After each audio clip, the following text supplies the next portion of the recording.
Welcome back to Indigenous Narratives. If you've been following my channel, you know that my series is about Indigenous storytelling and Indigenous history from a different angle.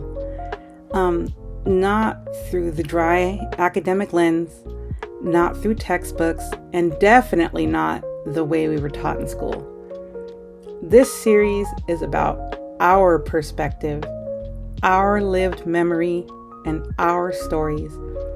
The things that survived colonization even when nothing was written down, and even when outsiders tried to erase or rewrite our past. And for episode 2, I'm going to go a little deeper. Today I'm going to talk about the people I come from, the Jumano Apache. And let me tell you something honestly, if you search the internet for Jumano, you don't find much.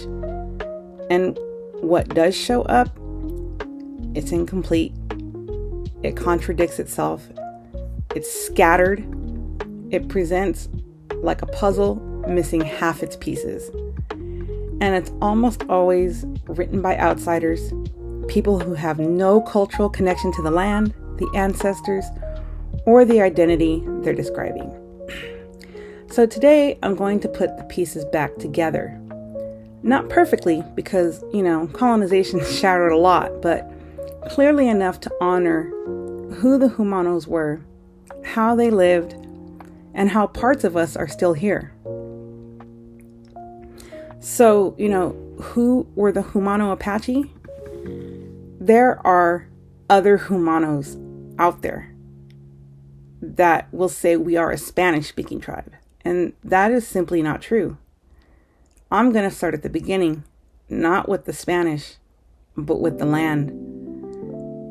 The Jumano world stretched across a massive region of the Southwest.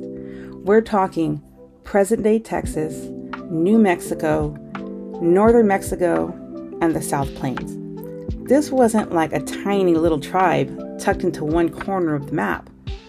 This was a people connected across deserts, plains, and mountains, and river valleys, and trade routes, older than Spain itself. Some Jumano communities lived in adobe pueblos near the Rio Grande and in New Mexico. Architecture that required skill and planning and community. Others lived in rancherias near, rivers and springs, moving seasonally, based on rain cycles and food availability. And others, especially the groups tied into Apache alliances, lived as nomadic buffalo hunters on the southern plains. This is why historians argue about who the Jumanos were, because they were adaptive. They didn't fit into the neat, simple boxes that European anthropologists later tried to label them with. Some lived like Pueblo people, and some lived like plains people, and some live like desert people, and the truth is, they were all Jumano. Another thing the Spanish noticed and wrote about endlessly was the distinctive body paint.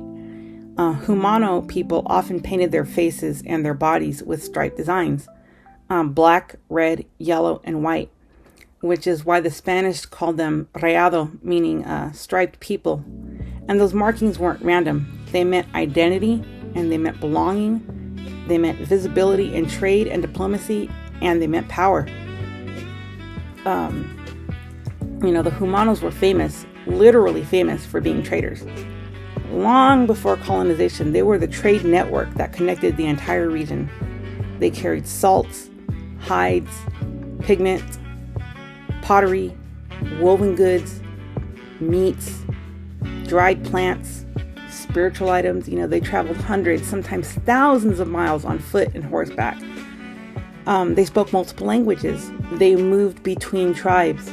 They negotiated peace, alliances, and passages. You can imagine them as the diplomats of the Southwest, people who could walk into Caddoan territory, Pueblo territory, Apache territory, Guajiltecan territory, and be recognized.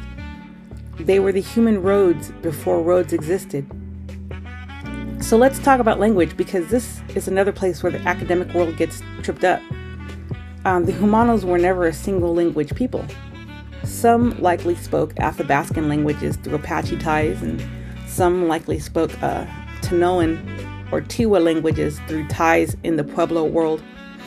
Others may have spoke Caddoan or Uruaztecan languages, depending on what part of the territory they lived in and who they traded with. And this wasn't like confusion. This was multilingual diplomacy. If you're a trade nation, you speak multiple languages. And if you're a borderland people, you adapt. If your territory spans deserts and plains and river valleys, you take on the strengths of all cultural neighbors. But colonial historians didn't understand that they were just trying to think, one tribe, one language. So when they saw Jumano people using multiple languages, they just assumed something was wrong or unclear, or that they were all different kinds of people, but nothing was unclear. The Jumanos were just more complex than Europeans expected. So that brings me on to the next subject. Let's talk about alliances. And the Jumanos had deep relationships with the Apache, especially in the South and the Plains regions. The Pueblo communities, especially in New Mexico, the Caddoan speaking groups in the Northeast, and other Guajiltecan and Trans-Pecos people.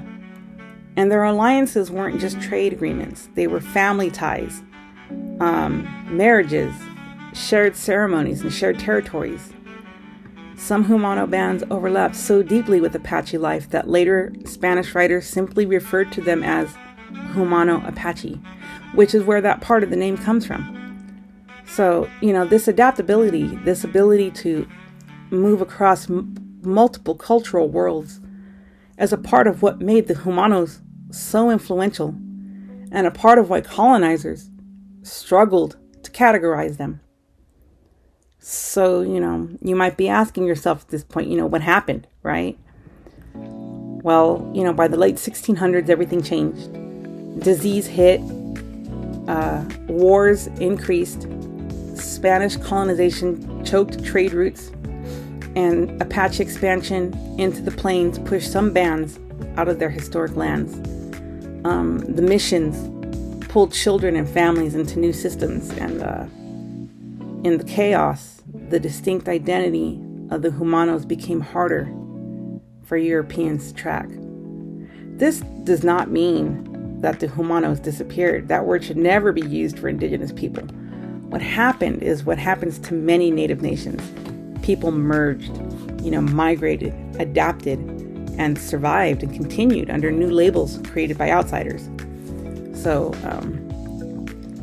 some Jumano bands joined Apache groups, and some moved into Pueblo communities, and some were absorbed into like Wichita and Tawahash bands, and others became part of Guajiltecan mission communities in South Texas, and many carried names that still exist today. Acosta, that's my name, Aguilar, Carrasco, Peña, Ortiz, Lujan. Names that traveled, names that survived, names that still speak Jumano history, even when the books don't. And some of us, like me, like my family, still carry the story in our bodies, in our memories, and in our connection to the land. So, if you want to know who were the Jumano Apache, they were runners, they were diplomats, hunters, farmers, messengers. They were Pueblo builders, buffalo people, desert people, plains people. A nation that expanded across multiple worlds. A nation that adapted to survive. A nation that refused to disappear even when colonizers stopped writing about them. They are not lost. They are not gone. They are simply unrecognized. And until we speak their name again, we will remain unrecognized.